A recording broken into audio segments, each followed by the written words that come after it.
Bonjour tout le monde. Mon nom est Vincent Lamarre. Je suis enseignant à l'ITA ITAC à la Pocatière. Donc, ça me fait plaisir d'être ici aujourd'hui avec vous pour parler de l'arrosage de pesticides, herbicides en bande, en complément de ce que Muriel a apporté sur le contrôle mécanique. On va commencer par un bref historique. Là, ça fait la troisième fois que je raconte l'historique. On commence à... C'est ça l'important. C'est ça l'important. Donc, si on recule les années 90, il y en a probablement qui n'étaient pas vieux-vieilles. Il y en a qui étaient dans les pensées de leurs parents encore. Mais il y en a qui se souviennent très bien, dans les années 90, qu'on a eu une époque où on parlait de l'arrosage d'herbicides en bande. Souvenez-vous de ça, pour certains? Monsieur dit oui, oui. Madame aussi. Oui, en effet. Et là, vers la fin des années 90, c'est disparu. On entendait moins parler parce qu'il est arrivé une révolution technologique qui a fait en sorte que ça venait peut-être moins intéressant, qui était les technologies IR. OK? Donc, avec les OGM. Ce qui fait que, à ce moment-là, on fait un arrosage, puis il me semble que c'est très simplifié. On fait un arrosage et tout est réglé. Il y avait même à l'époque une pub qui disait je sème, j'arrose, je récolte. Que c'est simple l'agriculture, hein? C'est aussi simple que ça. Puis ils ont oublié de mettre là-dedans je vais à la pêche, mettons, ou je vais en vacances. On continue, on arrive ces années-ci et aujourd'hui, on vous parle d'un atelier de contrôle mécanique. Puis moi, je viens rajouter par là-dessus l'application de pesticides, d'herbicides en bande. Fait que là, c'est un peu flyé. On l'a déterré. Lui, il avait le goût de voir du monde. Hein? Pourquoi qu'on remettrait ça aujourd'hui à jour, de faire de l'application d'herbicides en bande?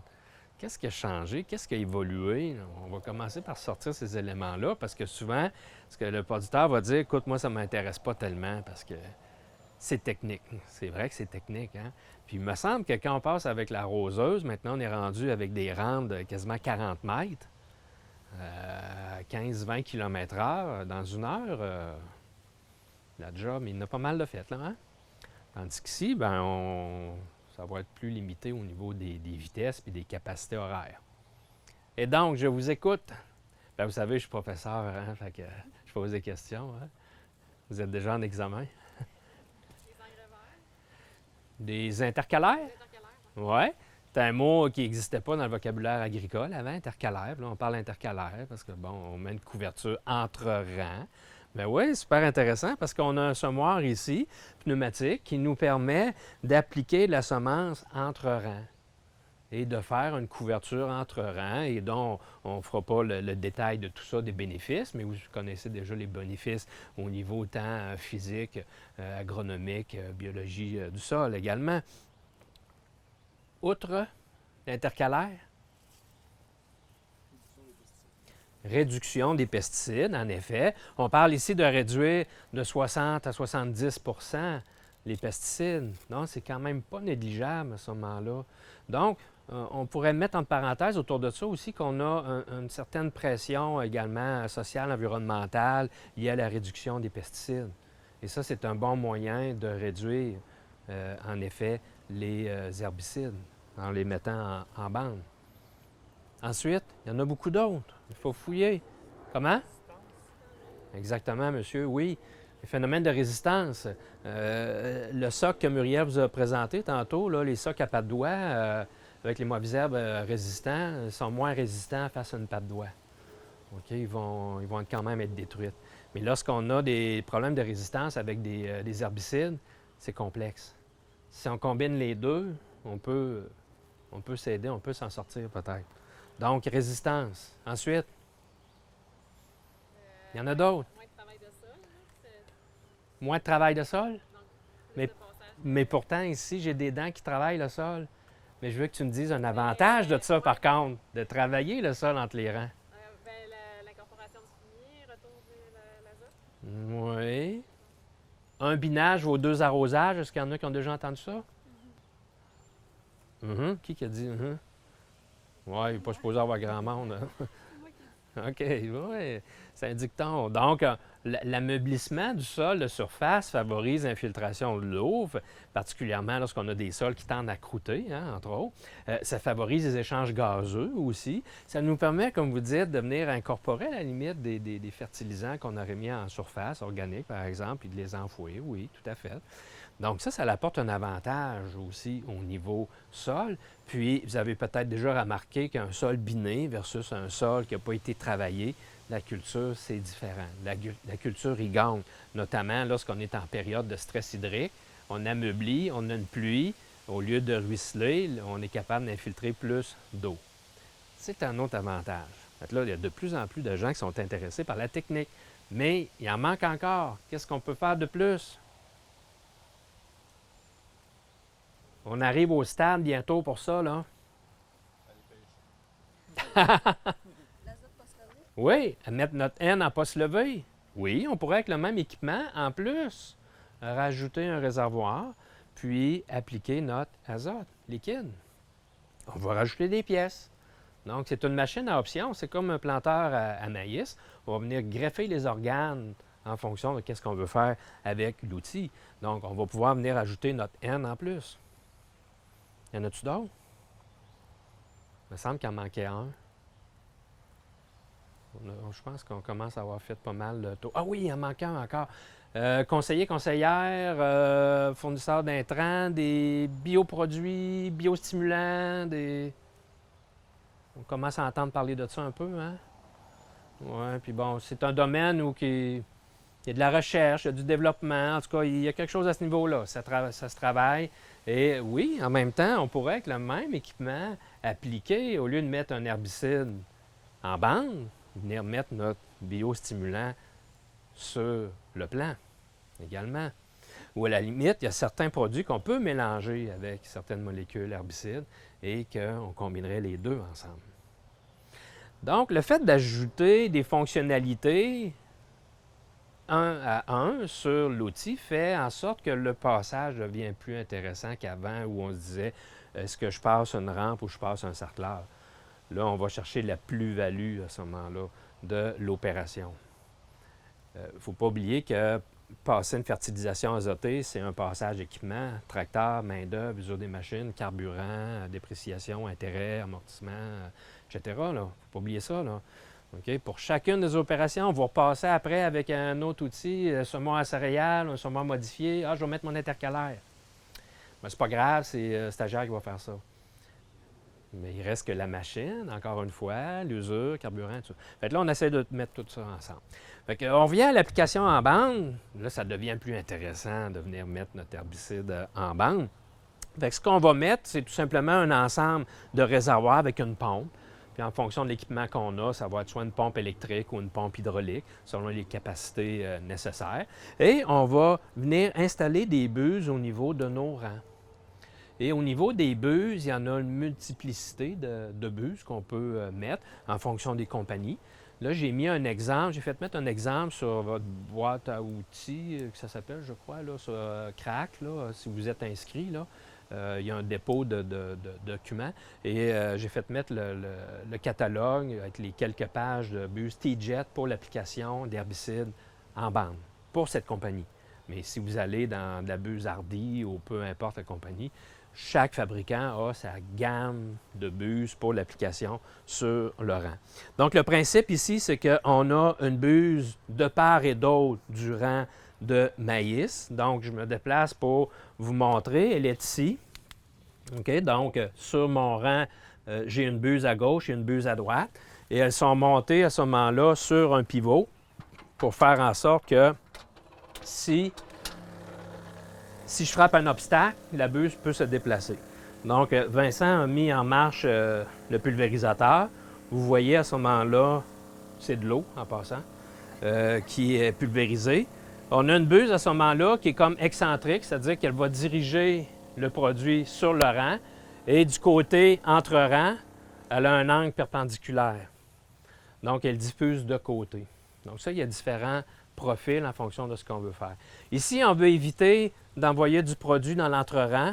Donc, on limite dans l'entre-rang et on projette avec un angle sur le rang. Donc, une de chaque côté. pour venir couvrir.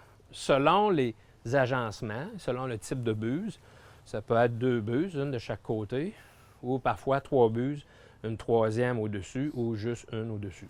Donc, ça dépend vraiment de ce qu'on veut faire avec ça. Bon, la raison pourquoi on limite à la verticale côté entre-rang, c'est entre autres à cause de cette opération-là ici. On peut mettre un intercalaire. Je mets un comment on appelle ça? Un anti-germinatif? Ou c'est quoi le terme précis? Merci. Résiduel. Résiduel. Donc, si je viens mettre un intercalaire par la suite, un régras par exemple, puis bon, il faut s'assurer de la compatibilité en fait entre ce qu'on va mettre comme produit et versus ce qu'on va mettre comme semence à l'entre-rang. Donc, ça fait penser qu'il faut que la buse qu'on va choisir fasse en sorte qu'on puisse limiter les gouttelettes qui vont aller dans la zone de semis. Si on a de la difficulté à faire ça, parce que bon, il y a aussi naturellement les conditions ambiantes liées au vent, bon, on pourrait toujours à la limite aussi rajouter un écran physique de chaque côté de la buse pour s'assurer qu'il n'y a aucune gouttelette qui est dans l'entre-rang. Donc, c'est tous des organes qu'on va pouvoir ajouter par la suite sans problème. Donc, j'ai mon travail du sol fait par les pièces qu'on a vues tantôt avec Muriel, avec les pièces en V. J'ai mon application d'herbicide et j'ai l'application aussi, ici, le semis de culture intercalaire. Et le soc, il est ici, pas le soc. Ici, vous avez, dans le fond, c'est un ensemble de pièces que vous avez en avant. Hein. Vous avez le soc qui est en avant et à l'arrière du soc, c'est les pièces de support sur lesquelles on boulonne le soc. Mais dans ce cas ici, si vous remarquez, c'est que le tuyau du semoir pneumatique va passer dans le support du soc et va faire en sorte que le dépôt de la semence va se faire en dessous du soc. Donc, ça fait en sorte ici que je n'ai pas de risque de colmatage de l'orifice de sortie par du sol, notamment dans des conditions comme on a aujourd'hui. Ça, c'est une possibilité, mais ça peut être la possibilité maison, custom, comme on va dire, que vous avez à la maison. Fait que tout ça pour dire qu'il existe une panoplie de pièces d'équipement qui vont répondre à vos besoins. Ce qui était moins le cas si on remonte à il y a 20-30 ans. Fait qu'on a toutes les pièces pour faire, on pourrait dire, une agriculture chirurgicale quasiment, dans le sens qu'on a de la précision autant qu'on veut, mais il reste qu'il faut avoir encore comme prémisse qu'il faut avoir des bonnes conditions également. Muriel en a parlé un peu tantôt, s'assurer d'avoir un sol bien aménagé, quand même bien nivelé pour être capable de bien opérer. Est-ce qu'il y a des questions jusqu'à date? Tu peux installer des caméras? Oui, on y arrive. Donc, la précision maintenant, parce que c'est bien beau tout ça, mais là, comme on est là aujourd'hui, on est dans un modèle convertible avec pas trop de technologie de positionnement. Fait que là, on irait aujourd'hui de visu. Hein? Et de visu, ça fonctionne. On peut faire du contrôle mécanique. Sauf que là, on va réduire notre tolérance, on va augmenter la tolérance, pardon. C'est-à-dire, au lieu d'aller très près du rang, mais je vais réajuster mes pièces parce que les pièces de travail sont ajustables. Je vais me dégager du rang pour compenser l'erreur sur la précision que l'opérateur, l'opératrice va avoir en conduisant. Parce qu'il ne faut pas oublier que si on va à 10 km/h, le temps de regarder un texto, vous avez probablement fauché 5, 6, 10 mètres de rang facilement. Fait que c'est rapide, fait qu'il faut être concentré. Puis être concentré, si vous faites une journée de sarclage à l'œil, rendu au souper, vous allez être fatigué ou mal commode, en deux et deux, là, mais c'est demandant au niveau de la personne. Arrive la technologie d'agriculture de précision, le GPS, où en effet, permet de venir nous guider sur le passage, mais ça ne veut pas dire que ça va guider l'équipement en tant que tel. Parce qu'il ne faut pas oublier que entre le semoir et le sarclage, c'est deux outils différents. Donc, il peut y avoir une dérive entre les deux. Ici, on est attelé porté. Le semoir à maïs, s'il est par exemple traîné, bien, le point, le pivot n'est pas pareil. Traîné versus porté. Autre exemple, vous avez des sols aménagés en planches. Ça existe encore aujourd'hui, ça? Hein? Des planches rondes. quand vous êtes dans un côté de planche, le planteur à maïs, lui, il va dériver. Après ça, vous venez avec un sarcleur, ça ne suit pas pantoute le même endroit.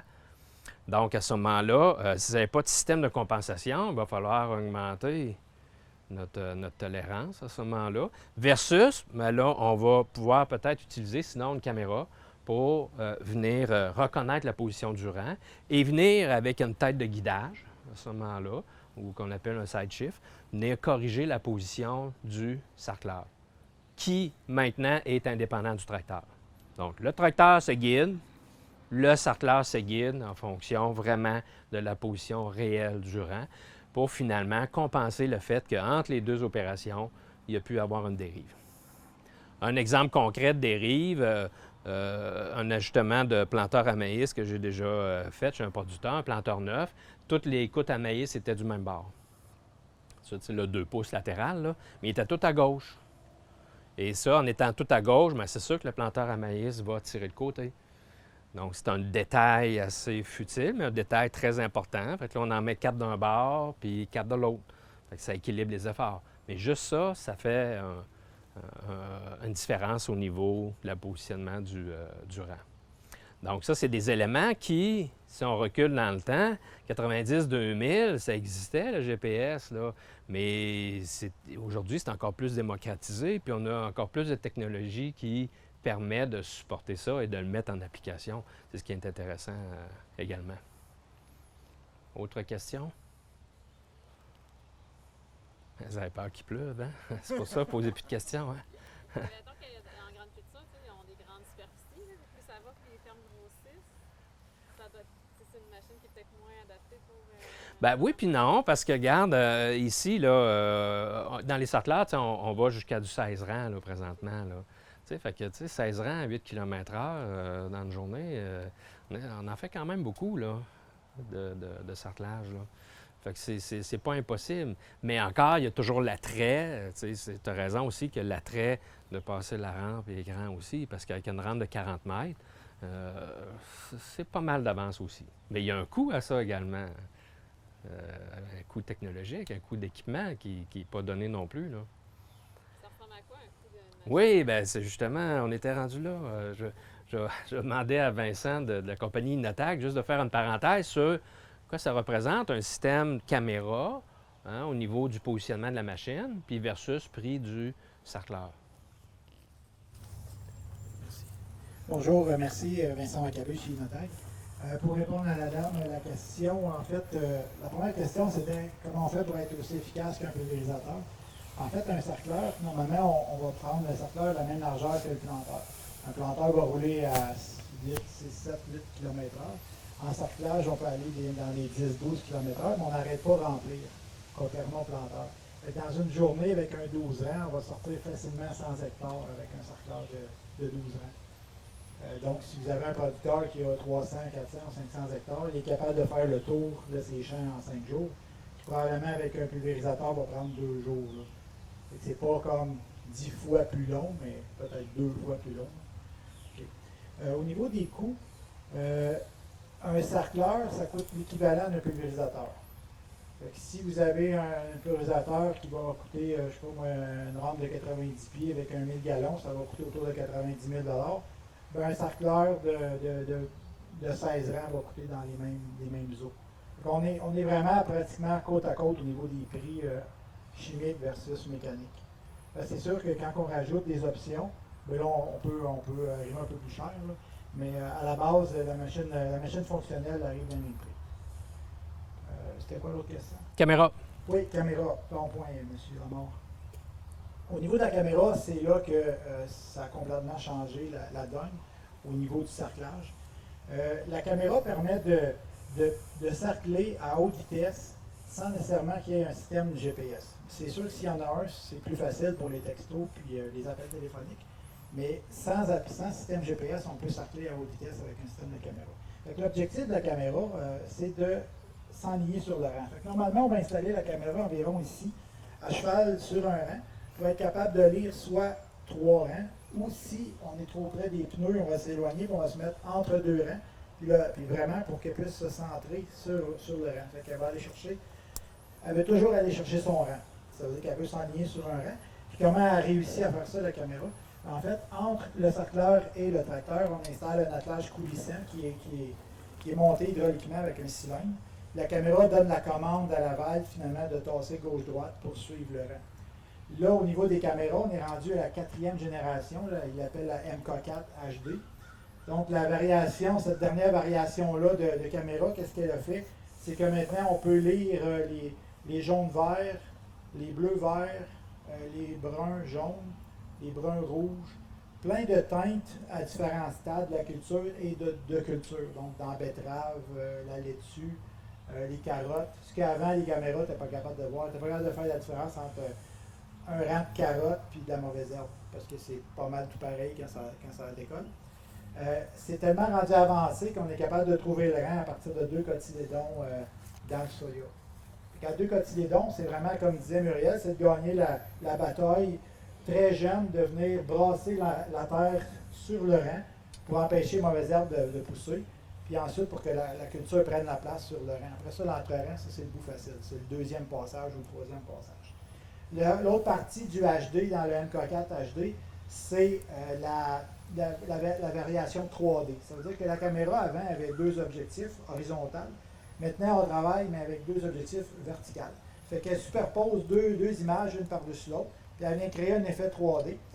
L'opérateur, quand il commence sa journée, il rentre la largeur du rang, la hauteur du rang de sa culture. Puis grâce à ça, la caméra est capable de mesurer la distance à partir du sol, puis de déterminer la hauteur du rang. Une fois qu'elle a déterminé la hauteur du rang, s'il y a un différentiel de 10 cm entre la hauteur du rang puis la hauteur de la mauvaise herbe, ben elle sait que c'est le rang, fait qu'elle suit le rang. Tout simplement par la hauteur. C'est pour ceux qui ont vu ça à l'école, mais on mettait 2 photos aériennes d'un champ, un par-dessus l'autre, puis on essayait de comprendre la topographie. Ça, c'est la même chose qui se passe. C'est je ne me rappelle plus du terme, mais. L'orthophoto, c'est ça. C'est le même principe, mais en temps réel. C'est sûr que pourquoi c'est rendu super précis, il y a 2 choses. C'est les pixels, la quantité de pixels que c'est capable de gérer a énormément augmenté. Avant, ça roulait avec 400, 400-500 dpi, puis aujourd'hui, on roule avec des 10 mégas, comme les caméras, c'est cellulaire finalement. Ça a vraiment explosé à ce niveau-là. La caméra fonctionne 1 à 3 cm du rang de 10 à 15 km/h. Fait que la journée que vous passez j'essaie de cercler à la main, je mets un système de caméra, même en conventionnel, qu'on ne veut pas nécessairement passer à 1-2 cm du rang, on est capable d'accoter en masse la pulvérisation. Là. Puis c'est ça qui fait que c'est possible. Avant, ça ne l'était pas. Là. Il y a 20 ans, c'était pénible, mais là, c'est rendu agréable. Puis en fait, tu fais sur le bouton autopilotage, le bouton automatique caméra, puis là, tu prends ton téléphone puis tu appelles. Quand tu arrives au bout du rang, tu lèves, tu ouvres de bord, tu repasses sur le bouton. C'est facile. Comme la technologie glyphosate, c'est ça. C'est ça. Bon, moi j'ai 2 questions. Pas de questions, ça c'est un système. Avais-tu dit le prix Le prix de la caméra? On parle entre 35 et 40 000 pour un système d'attelage caméra et livraison, installation. Les sarcleurs Inotag, en fait, c'est pas seulement une marque, c'est des sarcleurs qu'on fabrique au Québec. On est le seul fabricant de sarcleurs au Canada, en fait. Puis on fabrique aussi les attelages coulissants, puis on intègre les systèmes de caméra qui viennent d'Europe. J'espère que j'ai répondu à vos questions. Merci. Merci. Nonobstant tout ce qu'on a parlé en lien avec le contrôle mécanique versus chimique, chimique plein champ, chimique en bande sur le rang, il ne faut pas oublier qu'en arrière de tout ça, la prémisse qu'on appelle la gestion intégrée des ennemis de culture. Ça vous dit quelque chose, ça? Hein? C'est comme la base, hein? Comme quand on dit qu'il faudrait faire une rotation des cultures, ça, à un moment donné, avec le temps, ça s'est beaucoup amélioré. Hein? La gestion intégrée des ennemis de culture, c'est encore plus d'actualité. Donc, parler des mauvaises herbes, de la résistance, parler d'un système mécanique, d'un système avec un herbicide, etc., en amont, si on travaille bien et on applique les éléments de la stratégie, on vient de s'aider beaucoup. Je suis certain que vous connaissez tous ces éléments-là de la stratégie, hein? Oui. Bon. on va couper au montage. Hein? Donc là-dedans, il y a un élément qui est la prévention. Hein? Ouais. Hein? Puis avoir des connaissances aussi. Connaître les mauvaises herbes, être capable de les identifier, connaître leur cycle biologique, de reproduction, etc. C'est des choses importantes, ça. Si on veut venir intervenir, il faut savoir c'est qui et comment qu'elle fonctionne, cette plante-là. Hein? Par la suite, bien, on va arriver à des seuils d'intervention, le choix du moyen de la lutte. Et là, on y arrive à ça, seulement là. Fait qu'il ne faut pas oublier. Il ne faut pas être en réaction, il faut être beaucoup en prévention. Ça va? Question? Donc, en conclusion, les bénéfices multipliés par le nombre d'applications qu'on peut faire par un passage rend l'application en bande intéressante, en plus des autres éléments, en plus de la réduction d'herbicides qu'on va y avoir.